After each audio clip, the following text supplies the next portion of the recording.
Solo llegué a casa a buscar mi laptop, pero encontré a 82 personas en el patio trasero. Y una pancarta decía, dijo que sí. Mi ex. Mi hermano. Anillos iguales. Mi mamá me llevó aparte y me susurró, pedimos un préstamo a tu nombre, solo $19,000. No dije nada. Congelé la transferencia. Luego envié un archivo a la laptop con proyector, un vídeo impactante. Solo 17 segundos. De hacía 3 meses. A las 12:14 del mediodía, la música había parado. Igual que su compromiso.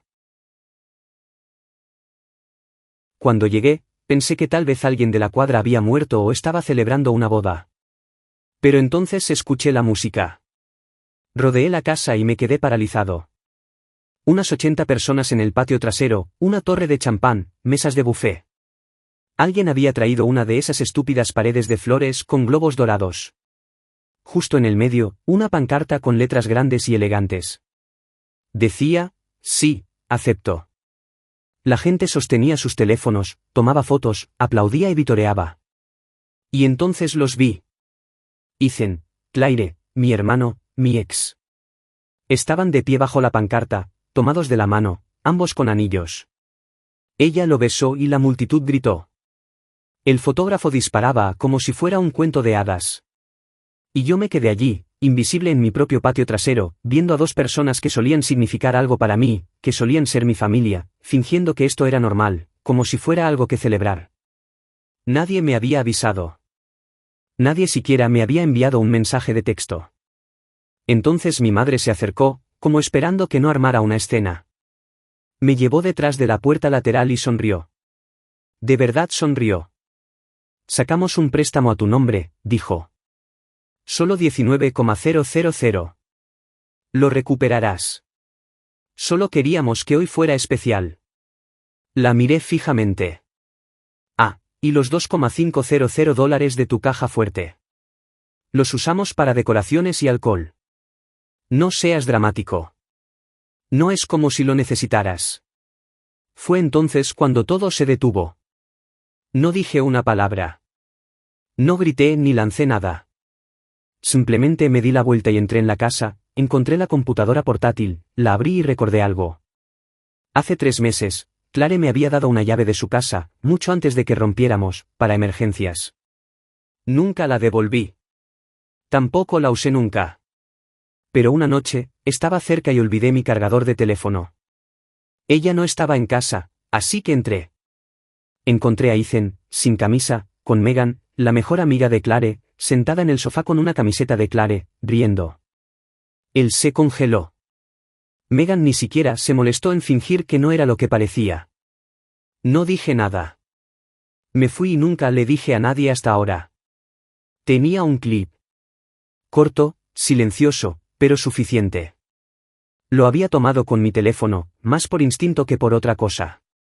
Lo encontré. Lo recorté a 17 segundos y lo transferí a la computadora portátil del proyector que alguien había dejado iniciada. Demasiado fácil. A las 12:14, justo cuando Ethan levantó la copa y comenzó a hablar de para siempre, los altavoces fallaron, la música se detuvo y el vídeo comenzó a reproducirse en la pantalla gigante detrás de él. 17 segundos, Ethan, Megan, el sofá de Claire, la camiseta de Claire, el apartamento de Claire. El sonido se cortó por completo. Se podía oír a la gente respirar. Claire se giró lentamente para mirar a Ethan. Él intentó hablar, pero ella no lo dejó. Se quitó el anillo, lo dejó caer en la copa de champán y se fue. Ese fue el último momento normal que alguien tuvo en ese patio trasero, y fue solo el comienzo. A la mañana siguiente, nadie habló. Mis padres se movían por la casa como fantasmas. El patio trasero todavía parecía una zona de guerra. Globos medio desinflados enredados en la hierba, vasos de plástico esparcidos bajo las sillas, una botella de champán flotando en la piscina para niños. Alguien había escrito, felicidades, en la puerta corrediza de vidrio con un marcador dorado. Nadie se molestó en limpiarlo. Ethan no había vuelto a casa. Claire se había ido.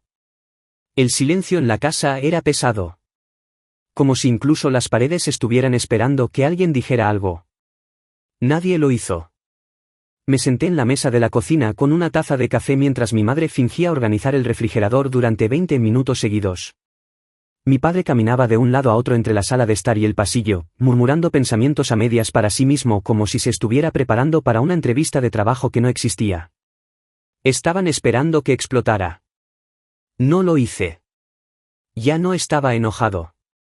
Algo se había roto limpiamente dentro de mí. Estaba tranquilo, distante, como si esta ni siquiera fuera mi vida. Como si solo estuviera viendo cómo le sucedía a otra persona. Por la tarde, mi teléfono se iluminó. Textos, mensajes directos, mensajes de voz. La mitad de la gente de la fiesta tenía algo que decir. Algunos estaban sorprendidos, otros curiosos, pero la abrumadora mayoría estaban impresionados. Respeto, tío. Eso requirió valentía. Bien por ti.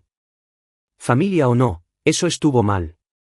Incluso mi prima Hannah, con quien no hablaba desde hacía años, me envió un mensaje. Clare merece algo mejor. Tú también. Un texto destacó. De Clare. Lo siento por tener que enterarte así. No sabía lo de Megan. No sabía lo mal que estaba hasta que lo vi así. No le respondí. Todavía no a la noche siguiente, Ethan irrumpió de nuevo alrededor de la medianoche. Estaba en la sala de estar viendo la televisión cuando la puerta principal se abrió de golpe. Entró gritando mi nombre como si me debiera algo. Me levanté y se puso frente a mí, dijo que lo había humillado, arruinado todo, que lo había tendido una trampa. No dije una palabra. Entonces mi padre finalmente mostró algo de valor y le dijo a Ethan que se sentara antes de que lo empeorara. Ethan lanzó una lámpara al otro lado de la habitación y salió de nuevo. Lo último que dijo antes de cerrar la puerta de golpe fue, «Te arrepentirás de esto, George». Ya verás. No vi. Simplemente subí las escaleras. 2 días después, recibí un correo electrónico del banco. Un recordatorio de que el pago del préstamo de $19,000 se acercaba. Debía hacerse a mi nombre, vinculado a una antigua cuenta corriente que no había tocado en años. Abrí los documentos. Mi firma estaba allí, excepto que yo no la había firmado. Fue entonces cuando realmente entendí con quién estaba tratando. Mi propia madre había falsificado mi firma. Mi padre claramente lo sabía. Ni siquiera intentaron negarlo cuando los confronté. Mi madre dijo algo sobre sacrificios familiares y cómo iban a pagarme de todos modos. Fue casual para ellos. Solo dinero, solo una fiesta. Así que fui a la policía, presenté una denuncia por robo de identidad. Luego, llamé al abogado. 3 días después, se entregó la citación. Deberías haber visto la cara de mi madre cuando abrió el sobre. No lloró de inmediato. Se quedó allí congelada, parpadeando al documento como si hubiera sido escrito en otro idioma. Mi padre explotó primero, me acusó de intentar destrozar a la familia. No discutí. Les dije que ellos hicieron eso sin ninguna ayuda mía. La noticia corrió rápido. El chat grupal familiar explotó. Al principio, los defensores habituales saltaron. Lo estás llevando demasiado lejos. Es solo dinero. Esa es tu madre. Pero entonces la marea cambió. La tía Mara llamó y dijo, siempre supe que algo no estaba bien en la forma en que te trataban. El tío Tom se ofreció a testificar en mi nombre. Gente que se había mantenido en silencio después del vídeo de repente comenzó a hablar. Recordaron la mirada en el rostro de Clare. El sonido que hizo el anillo al golpear la copa de champán. El hecho de que no había gritado, no había lanzado golpes, solo les mostré la verdad. Entonces el karma comenzó a acelerarse. Ethan fue suspendido de su trabajo. Algo sobre mala conducta e imagen pública. Recursos Humanos había recibido un enlace al vídeo. A su empresa no le gustaba estar asociada con escándalos. Megan desapareció por completo del círculo de Clare. Fue arrastrada en línea por amigos en común. Una publicación decía, ¿acostarse con el novio de tu mejor amiga? Basura. Mis padres tuvieron que empezar a hacer los pagos del préstamo que no podían pagar. Resulta que al banco no le importan los malentendidos familiares. Intentaron que retirara los cargos. Me llamaron egoísta. Dijeron que los estaba avergonzando. que estaba actuando como un extraño. No dije nada. Lo mejor de todo es que eso ni siquiera fue la venganza. Eso fue solo yo recuperando lo que era mío. Porque aún no había terminado. Una semana después de que se entregaron los documentos judiciales, volví a la casa por una razón, para abrir la caja fuerte. La que estaba en el armario del pasillo que solía ser mía antes de que me mudara. Sabía que no habían cambiado la combinación. Mi madre siempre asumió que no volvería por nada. Se equivocó. Dentro de la caja fuerte había $3,800 en efectivo. Tomé cada billete, los $2,500 que me robaron, más intereses. No dejé una nota. Ya no vivía allí. Así que, técnicamente, ni siquiera fue robo. Fue solo corrección. Esa noche, recibí una llamada de Claire, no un texto, una llamada real. No contesté. Ella intentó de nuevo al día siguiente, y contesté. Dijo que había terminado con Ethan. Dijo que no sabía lo de Megan, y cuando se enteró de que había estado sucediendo incluso antes de que rompiéramos, le dio asco. No estaba llamando para disculparse por todo, solo para decir que lo había dejado. Se había mudado de nuevo con su hermana. Dijo que lamentaba no haber sido mejor conmigo cuando aún importaba. Hablamos durante 10 minutos, luego 20, luego una hora completa. No fue romántico. Fue algo más. Limpio, cansado, honesto. Colgué sin hacer promesas. Más tarde esa semana, Ethan apareció frente a mi apartamento. Debería haber sabido que eventualmente encontraría la dirección. No tocó. Esperó junto al coche. Lo vi desde la ventana, simplemente parado allí como algún patético villano de película de terror que no sabe cuándo irse. Abrí la puerta y salí, con los brazos cruzados, sin decir nada. Me miró como si estuviera esperando que lo golpeara o algo así. Pero simplemente me apoyé en la barandilla y le pregunté qué quería. Dijo que no le importaba Claire, ni la fiesta, ni siquiera el préstamo. Quería venganza. Dijo que lo había humillado frente a todos, que lo había hecho quedar como un chiste, que había arruinado su trabajo. Dijo, esto no ha terminado. Y yo dije, no, solo está empezando finalmente. 2 días después, rayó mi coche, rajó uno de los neumáticos. Presenté una denuncia policial y entregué las imágenes de la cámara de mi edificio de apartamentos. Fue acusado de daños a la propiedad. Menor, pero fue suficiente para que su trabajo lo despidiera por completo. Entonces mis padres vinieron a tocar. No a mi apartamento. Por correo electrónico. Asunto, necesitamos tu ayuda. El correo electrónico estaba lleno de excusas. Mi madre dijo que estaban luchando financieramente, que los pagos del préstamo los estaban aplastando, que si simplemente retiraba la demanda, podrían empezar de nuevo. Mi padre intervino al final, básicamente rogando. Pero lo que me llamó la atención fue una frase al final. Te criamos. Así no se trata a la familia. Ni siquiera respondí de inmediato. En cambio, llamé al abogado y le pedí que presentara una demanda por daños y perjuicios. La fecha del juicio llegó rápido. Esperaban que me echara atrás. No lo hice. Mi madre se levantó frente al juez e intentó llorar. Mi padre dijo que todo era un malentendido, que solo querían darles a Ethan y Claire el día que merecían. El juez preguntó si quería hacer una declaración. Me levanté, miré a las personas que me habían mentido en la cara, me habían robado, habían usado mi nombre, y dije, no estoy haciendo esto por odio. Lo estoy haciendo porque no les importó lo que me hicieron hasta que les costó algo. El juez falló a mi favor. Tuvieron que pagar la restitución por el dinero robado más los honorarios legales. A la mañana siguiente, recibí otro correo electrónico de mi madre. Este es más corto. Lo sentimos. Lo entendemos ahora. Por favor, solo si puedes encontrarlo en tu corazón para ayudarnos. Lo pensé durante un tiempo. Luego envié una línea. Ayudaré. No porque se lo merezcan, sino porque no quiero ser como ustedes.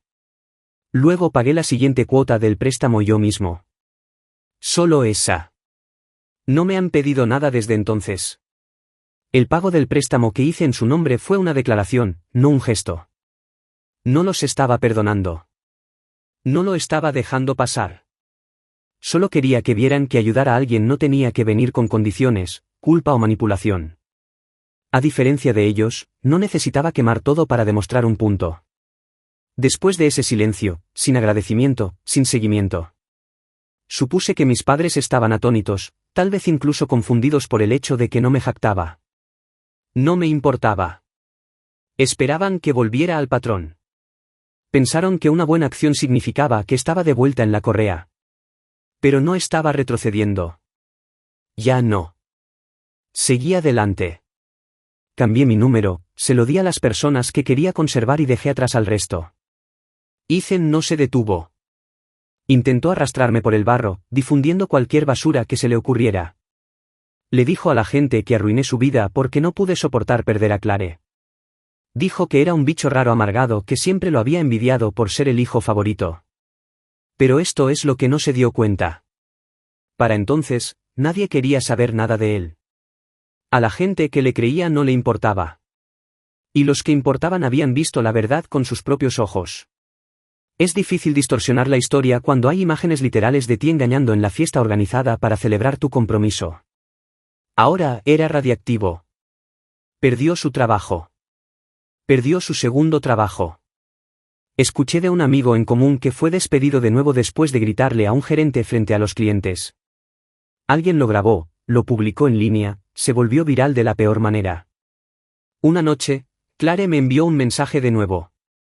Dijo que se había mudado a su propio lugar, que estaba trabajando a tiempo completo en una organización sin fines de lucro y que estaba saliendo con alguien casualmente, nada serio.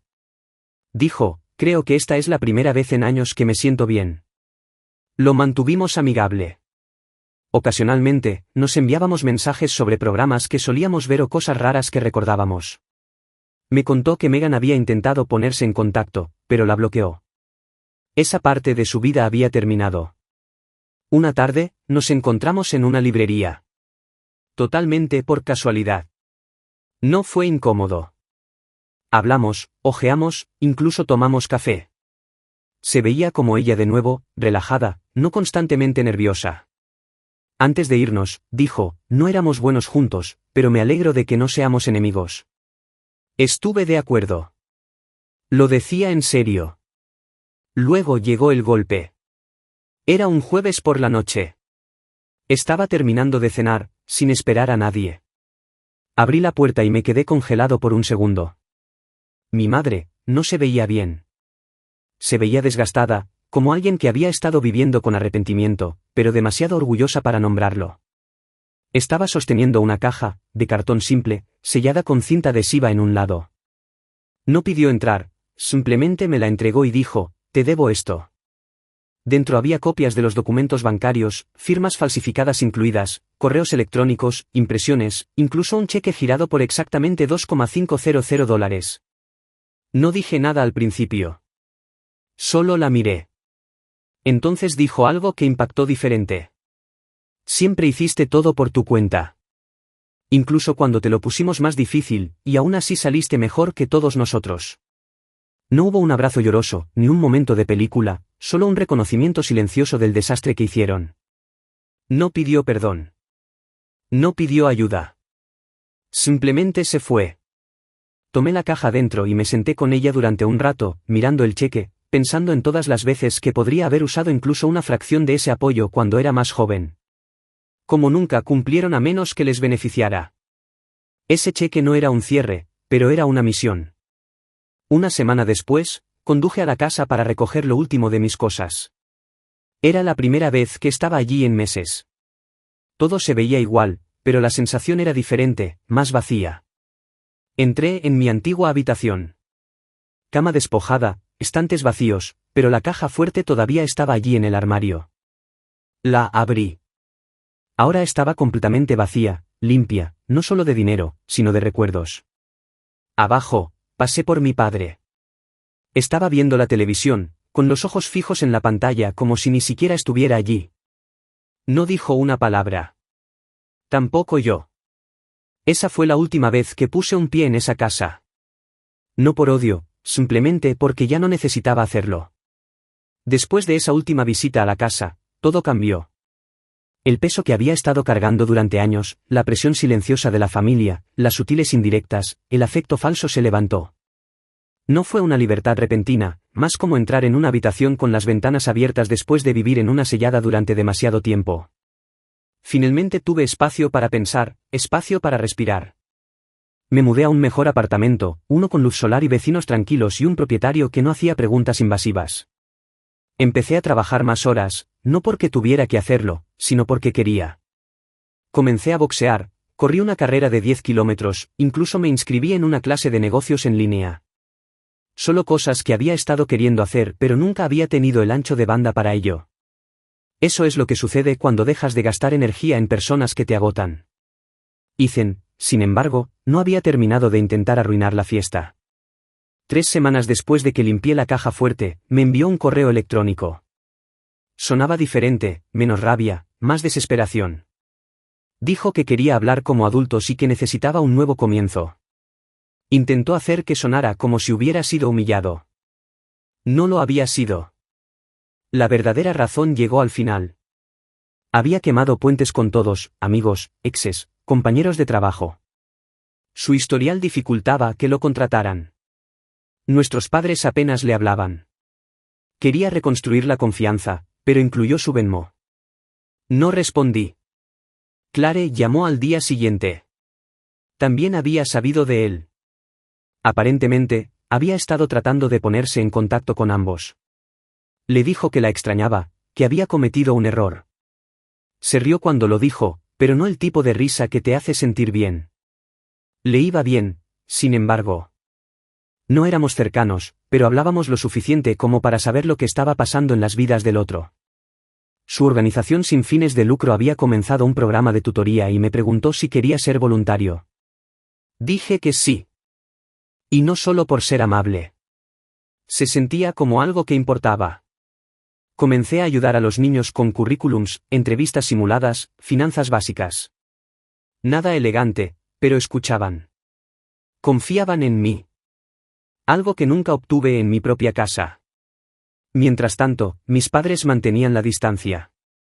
Estaban pagando la restitución ordenada por la corte en lentas cuotas mensuales.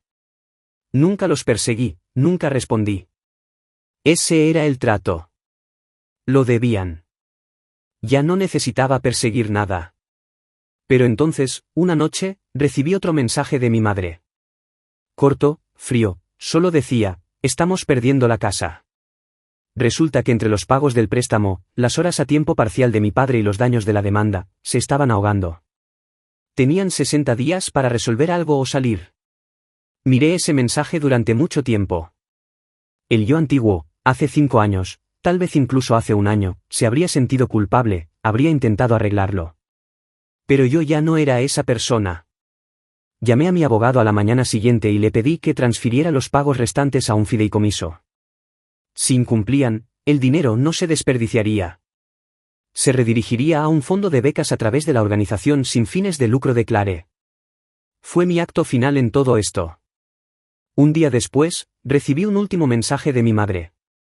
No entiendo cómo puedes ser tan frío. Y respondí, no soy frío. Solo he terminado de ser usado. Eso fue lo último que le dije. 6 meses después, todo era diferente. No mejor en la forma en que la gente suele decirlo. Como si la vida fuera repentinamente fácil o perfecta. Solo honesto, tranquilo, mío. Ya no estaba persiguiendo su aprobación. No estaba desperdiciando energía preguntando por qué hicieron lo que hicieron. Había construido algo sólido sin ellos, y no estaba mirando hacia atrás. Seguí siendo voluntario en la organización sin fines de lucro de Clare. No por ella, se mudó a Denver para ayudar a abrir una segunda oficina, sino porque me gusta el trabajo. Me gusta la claridad de ello. No había favores ocultos, ni expectativas silenciosas, solo personas apareciendo porque querían mejorar. Me ascendieron en el trabajo, compré un coche nuevo. Nada llamativo, solo algo fiable, algo por lo que no tenía que preocuparme de que alguien rajara los neumáticos. Ethan nunca se recuperó. Se mudó a una ciudad más pequeña, trató de reiniciar su vida bajo una versión diferente de sí mismo, pero la noticia viaja, y no pudo superar su propia personalidad. Lo último que escuché es que estaba trabajando en turnos nocturnos en un almacén y todavía culpando a otras personas por su desastre. Una noche en diciembre, me encontré con mi tía Lidia en la tienda de comestibles. Siempre fue la callada en los eventos familiares, la que nunca decía mucho, solo observaba todo. Me abrazó y dijo, sabes, muchos de nosotros no dijimos nada en ese entonces, pero lo vimos. Todo. Simplemente no sabíamos qué hacer. Tenías razón al hacer lo que hiciste. Eso significó más de lo que esperaba. Más tarde esa semana, una carta apareció en mi puerta. Sin remitente. Escrita a mano. Era de mi padre. No se disculpó. No pidió ayuda. Solo escribió que habían perdido la casa, se habían mudado a un pequeño apartamento a 2 pueblos de distancia y que mi madre no estaba bien. Dijo que no estaba escribiendo para pedir nada, solo quería hacérmelo saber. Doblé la carta y la metí en un cajón. No sentí satisfacción. No sentí tristeza. Solo terminado. Y luego, una mañana de primavera, abrí la caja fuerte en mi nuevo apartamento, la que había instalado yo mismo, atornillada a la pared del armario. Dentro estaban los documentos del caso, el cheque que mi madre había escrito, la unidad flash con el clip original. Saqué la unidad flash, caminé hasta el patio trasero y encendí un fuego en el pozo de fuego. Ya no necesitaba el vídeo. No necesitaba pruebas. Todos ya sabían la verdad. Solo necesitaban que alguien lo dijera en voz alta primero. Tiré la unidad al fuego y la vi derretirse. Ese fue el verdadero final, no el drama, no las consecuencias. Solo yo sentado en mi propio espacio, rodeado de personas que elegí, sin sostener nada que no fuera mío. Y sabiendo finalmente que ya no estaba enojado, solo libre. Mini actualización. Un año después, me encontré con Clare de nuevo. Estaba en la ciudad visitando a su hermana y pasó por la oficina sin fines de lucro donde todavía era voluntario una vez a la semana. Tomamos un café, nos pusimos al día. No había tensión, ni arrepentimiento, solo 2 personas que sobrevivieron a la misma tormenta y no se culparon mutuamente por los restos. Me contó que estaba saliendo con alguien nuevo, un artista, y se rió cuando dijo que era lo opuesto a Ethan en todos los sentidos posibles. Le dije que me alegraba por ella y lo decía en serio. No estaba saliendo con nadie en serio, pero tampoco me sentía solo. Tenía una vida tranquila ahora, y eso era suficiente. Antes de irse, me abrazó y dijo, hiciste lo correcto, George. Cambiaste toda la maldita historia. Y caminando de regreso a mi coche, me di cuenta de que tenía razón.